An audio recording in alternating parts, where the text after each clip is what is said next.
Cervical incompetence or cervical insufficiency అంటే cervix అన్నది గర్భసంచి మూతి భాగం.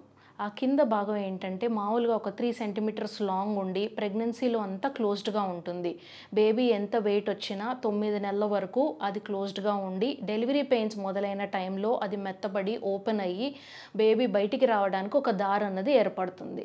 అయితే కొందరికి ఈ సర్విక్స్ అన్నది నెలలకు ముందే వీక్ ఉండటం వల్ల, సర్విక్స్ స్ట్రక్చర్ అన్నది వీక్ ఉండటం వల్ల నెలలకు ముందే అబార్షన్స్ అవ్వటం కానీ, సెకండ్ ట్రైమిస్టర్ అబార్షన్స్ కానీ, లేకపోతే ప్రీటర్మ్ డెలివరీస్ ముందే డెలివరీ అయిపోవటం.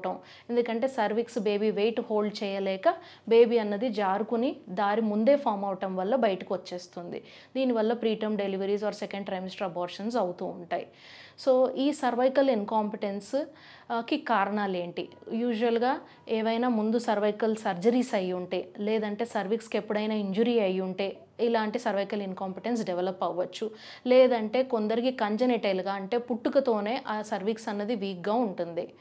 నెక్స్ట్ సర్వైకల్ ఇన్కాంపిటెన్స్ తెలియటం ఎలా? ఇది ట్రాన్స్వెజనల్ స్కాన్, వెజైనాలో పెట్టిన ప్రోబ్తోని సర్విక్స్ మెజర్ చేసి అది లెంత్ సరిగ్గానే ఉందా, క్లోజ్డ్ ఉందా లేదా, ఏదైనా ఫన్నలింగ్ అంటే ఓపెన్ అవ్వటం స్టార్ట్ అవుతుందా అని చూసి దాన్ని బట్టి మనం డయాగ్నోస్ చేయొచ్చు సర్వైకల్ ఇన్కాంపిటెన్స్.